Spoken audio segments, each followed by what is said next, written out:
Hey everyone, welcome to This Week in AI and Family Life. If you don't know me, I'm Deborah Kane. I'm a CBT life coach, and I do weekly pop ups to give you guys the current news on AI and parenting. So, today we're going to talk about what happens when you're not there. The times that we are hoping that we've built enough judgment in our kids where they know what to do. It's not easy, and it takes a lot of practice. So I want to start by having you imagine a random Tuesday, Wednesday night. Your kid is in their room, their door's closed, which you've learned to appreciate because it means they're not asking you for a snack every 4 minutes. And maybe they're doing their homework. You think they could be watching YouTube. Maybe they're doing both. Because honestly, these days, who even knows, right? I mean, we don't have any idea. And then something happens. Your phone buzzes and it's a DM to your account because your kid used your login to join some group chat about 3 months ago and he never logged out. The message is from a username that you don't recognize and it says something that makes your stomach just drop. Or maybe it's not a DM. Maybe it's your kid's friend's mom. Maybe they're texting you to say, hey, did you see what happened in the group chat tonight? Because it got kind of ugly. Or maybe you never find out at all because your kid handled it alone, quietly, and they carried it with them for weeks before you saw any sign that anything was wrong. You know, all of these things can happen and they make us uncomfortable as parents, right? That's the moment I want to talk about today. That's the moment that something happens and you're not there. So let's talk about it. So here's what I see parents do. And I get it. I really do. We make rules, set screen limits, no phones at dinner, no apps until homework is done. And we say things like, if a stranger messages you, just ignore it and don't share personal information and come to me if anything feels weird. I mean, these rules are fine. They're not wrong. Not at all. But here's what neuroscience tells us that the parenting rulebook just kind of glosses over. Rules require retrieval, and judgment requires practice. So when your kid is in a moment, a real, live, emotionally activated moment, the prefrontal cortex, the part of the brain responsible for, wait, let me think about this. Well, it's really slow, especially in kids and teens. That part of their brain isn't fully developed until their mid-20s, which is both hilarious and terrifying at the same time.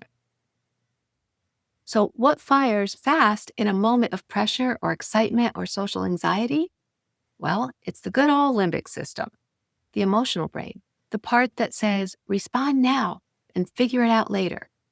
So when your 11-year-old gets a DM from someone they sort of know from maybe Roblox, and that person is being friendly, maybe a little flattering, they're not standing there thinking, wait, what were mom's 3 rules about internet safety?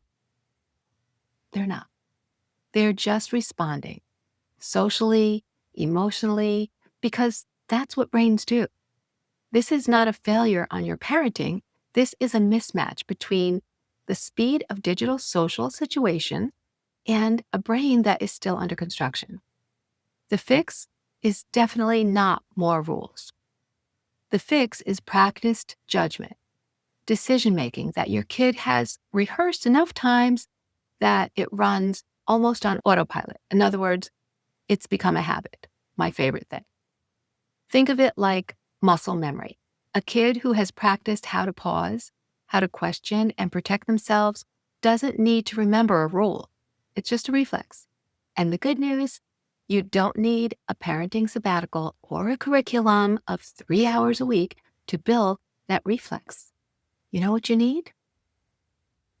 You need just 10 minutes. 10 minutes a day. And I'm going to show you what that actually looks like. So what I'm going to share with you are 3 specific when you're not there moments that keep parents up at night. And for each one, I'm going to give you one short script, one question, and one tiny practice. Okay, that's it. 3 things. These are not lectures. For instance, a short script, something you can literally say at dinner or in the car or at bedtime, and a question that you can ask your kid that builds judgment without triggering a shutdown. And one tiny practice that just makes it all come together and stick. So, as I said, these are not lectures. They're not conversations that your kid will roll their eyes through. Well, okay, maybe a little eye rolling, but that's basically just a sign of intelligence at this age, right? The point is, you're not trying to scare them into compliance. You are training a brain. So let's get right to it. This is the one that catches parents off guard because it doesn't look like danger. It looks like a normal, friendly message. Something like, hey, I think we go to the same school. I saw your comment on whoever, their best friend's post, and you seem cool. You're really good at fill in the blank, Minecraft, soccer, baseball, whatever your kid's good at. Can I follow you? Now, to your kid, this reads as social opportunity. Someone thinks I'm cool. This is not just fine, this is great. But to a worried parent brain, this reads as stranger danger, code red, immediately, because we have the logic. We have our brains fully developed. At least most of us do. But neither of those reactions actually helps. Here's what does. Here's your script.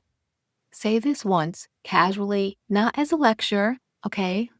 Remember, we're trying to keep it very conversational. Otherwise, our kids are going to what? They're going to zone out on us, and we do not want that. Say something like, hey, I want to ask you something, and I'm genuinely curious.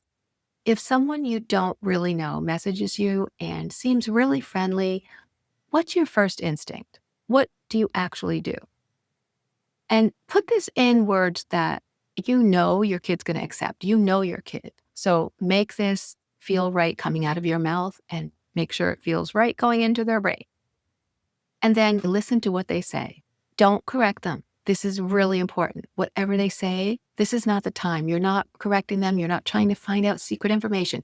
You're just having a conversation. So whatever they say, you're going to follow up with, okay, and what might someone say that would make you feel like something was off?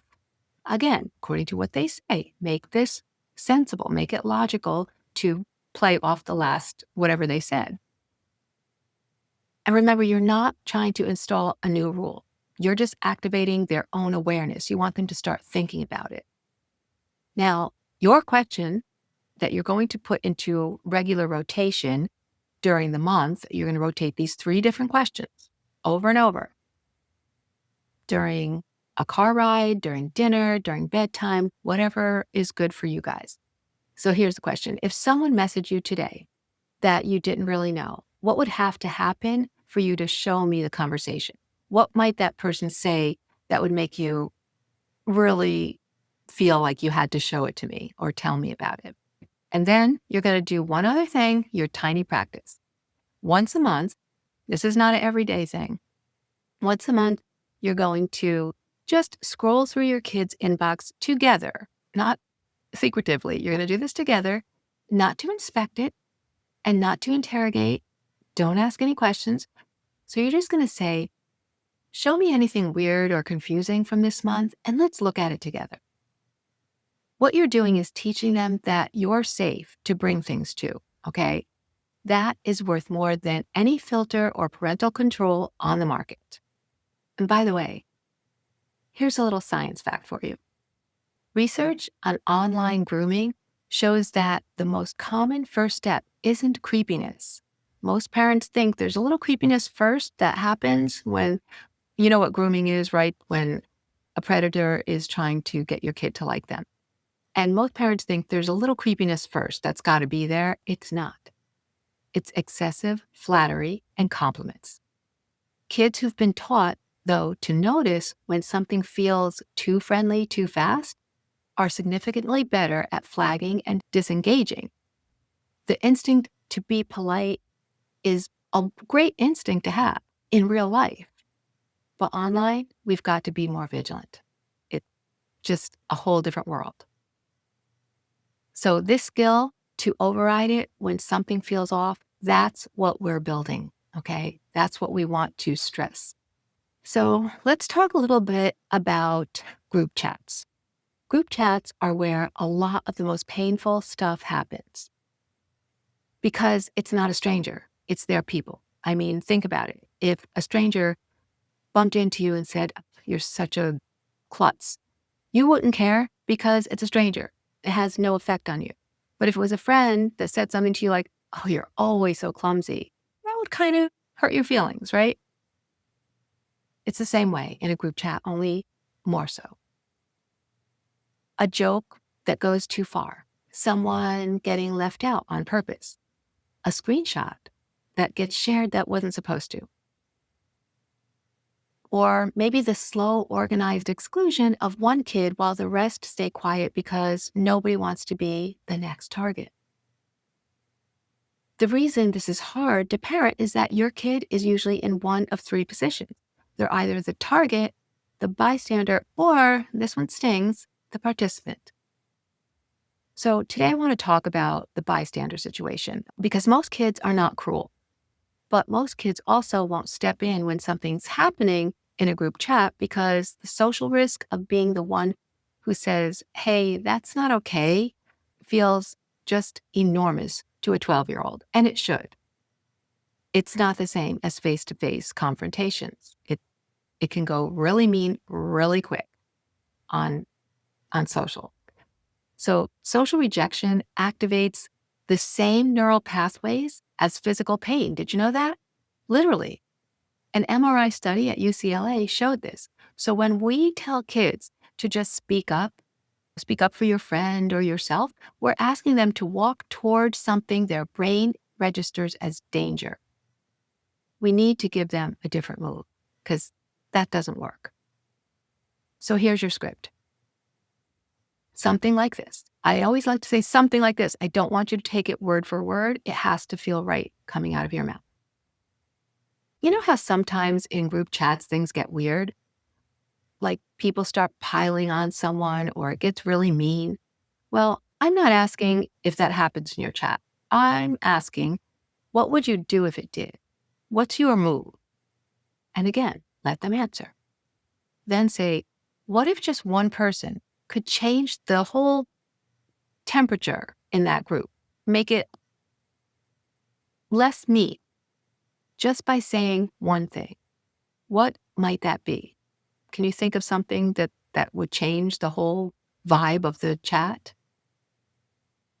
What you're doing is building moral imagination, the ability to rehearse doing the right thing before they're in the moment. They don't have to have the perfect answer. You just want them to start thinking about it and to start practicing it because there's no way that they're going to be able to do this in the moment. So here's your question to them. Was there anything in a group chat this week that felt uncomfortable, even just a little? Again, remember, you're not asking them what it was. Specify. I'm not asking you to reveal any secrets. I'm just asking if there was anything that did feel uncomfortable a little. You don't have to tell me what it is. And then make sure you're asking it lightly. No big deal energy. You're just normalizing the conversation, not launching an investigation. And then your tiny practice is to role play. Role play the exit, literally. Say, okay, pretend I'm in your group chat and someone just posted something mean about a classmate. What do you do? Let them practice leaving the chat, muting it, sending a private DM to the person being targeted. Maybe it's a friend and they can say, I just want you to know I'm leaving the chat. That was really mean and I don't like that they did that. Okay, that's okay. They could do that to that person if they know them well, or they can just mute it or just leave. But they need to have practiced it first. There is no way that they're going to think to do this at the moment. Their brains just simply aren't there yet. They need to have made that move in their brain before they have to make it in real life. Okay, now this one is almost too relatable because adults do this too. So we don't get to be smug about this one, guys. YouTube, TikTok, they're specifically engineered, and I mean that literally. There are teams of engineers whose entire job is just to make the next video feel like a natural extension of what you're already watching. The algorithm doesn't have values. It has one goal: watch time. And late at night, when your kid's prefrontal cortex is even more offline than usual because they're tired, they are the most algorithmically vulnerable they will ever be all day. This is where rabbit holes happen. This is where the slightly weird content starts looking normal. This is where a kid who would never seek out something dark accidentally gets served it at 11:47 p.m. because the algorithm connected enough dots. So here's your script. Hey, I want to tell you something about how TikTok and YouTube actually work, because I think you're smart enough to know this. They're not showing you what you want. They're showing you what keeps you watching. And those are two very different things. Then ask them, have you ever ended up watching something weird that you didn't really go looking for? Like, how did you even get there?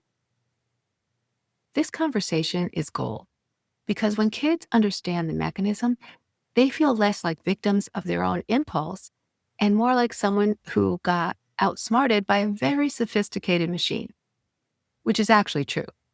And it changes the relationship to the scroll. So your question is, what's the latest you've stayed up scrolling this month? You're not in trouble. I'm just genuinely asking.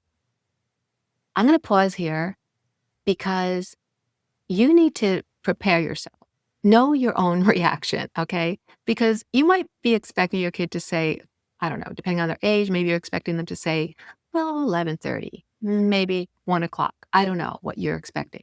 But whatever your expectations are, erase them and be prepared to not show any expression. Because if your kid says, I don't know, maybe 2:30 in the morning one time, listen, I don't want you to show an expression of shock. I don't want you to say, what? Are you kidding? I don't want there to even be an inkling of that. So practice the worst that you could imagine them saying and do it with a blank stare. Okay? This is really important. You're not reprimanding them. You're not going to bring this up later either. Because if your kid does say something that totally unexpected, guess what? The one thing you should be thinking about is they trust me enough to say that. Just practice it on yourself first. So you ask them, again, what's the latest you've stayed up scrolling this month? Not in trouble. You're not going to be in trouble. I'm just genuinely asking. It's an honest question. There's no punishment. You're gathering data and building the habit of transparency. And again, if your kid trusts you enough to give you an honest answer, you're way ahead of the game. And then your tiny practice is to teach them the 3-question pause. This is really important. I would print these questions out and put them on your refrigerator, put them everywhere, okay? This is what you're going to say to them. Before the next video loads, I want you to ask yourself these 3 questions. First, did I choose this or did it just start? Second, do I actually want to watch this? And third, is it 10 p.m. or whatever time you want to put in there, okay? Print it out, put it on a sticky note, put it on their charger, make it part of the physical environment so it fires more so than the algorithm. This is really important. So we've gone over a lot of pretty heavy things. And I want to leave you with something else very important. Your job is not to control every click. It's not to monitor every chat. It's not to be the internet police, which honestly is an exhausting full-time position with no benefits and a terrible uniform. I don't know. It just makes me smile. Your job is to build a kid who can self-pause, self-question, and self-protect. That's it. Those 3 things. And a kid who can stop themselves before they respond to something that doesn't feel right. Is this easy? No, it's not easy for a lot of adults. It's certainly not going to be easy for your kid, but with practice, they can do it. You will be surprised how much they can do. A kid who asks himself, wait, is this actually okay? Or what would I think if my mom actually saw this? Not because they're afraid, but because that voice has been practiced enough that it shows up.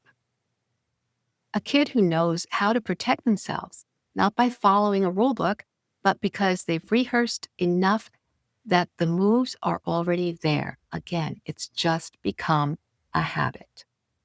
Cognitive agency is what we are building here. The ability to be the author of your own thinking. Even when the algorithm, the group chat, or the flattering stranger is pushing hard in the other direction. And the research on this is really encouraging. Conversations matter. I should have splashed that all over the screen. Even imperfect ones. Even the ones where your kid looks at you like you've grown a second head. The neural pathways get built anyway. You don't have to be perfect at this. You just have to keep doing it. 10 minutes a day, tiny, repeatable conversations, season after season. This is not a one and done thing, guys. It's continuous. But it will seem like second nature after you get used to it yourself. It'll be a habit for you and your kids. That's how you raise a kid who knows what to do when you're not there. Will they always do the right thing? No, because they're kids and they're learning. And as adults, we don't always do the right thing. But wouldn't you rather them do the right thing, I don't know, 80% of the time? Even 70? Anything is better than none. So I want to ask you one more thing before we go. What's the when you're not there moment that keeps you up at night? Just drop it in the comments or message me directly. I read everything. Because whatever it is, I promise you, we can build a practice around it. That's what the community is for. If you want to go deeper on this, come join us at Raising Digital Natives. It's my free group where we talk about exactly this kind of thing. No panic, just practical tools. The link is in my bio and also at dak-life.com, daklife.com. You have to put in the dash. And if you're ready to really get your arms around the AI conversation with your kids, I have a few programs, AI Without Panic that I've talked about recently, and AI Made Simple. That's where we go deep. Parents, grandparents, educators. You'll walk away with knowing exactly what to say and when to say it. All the links are below, and I'll see you guys in the comments.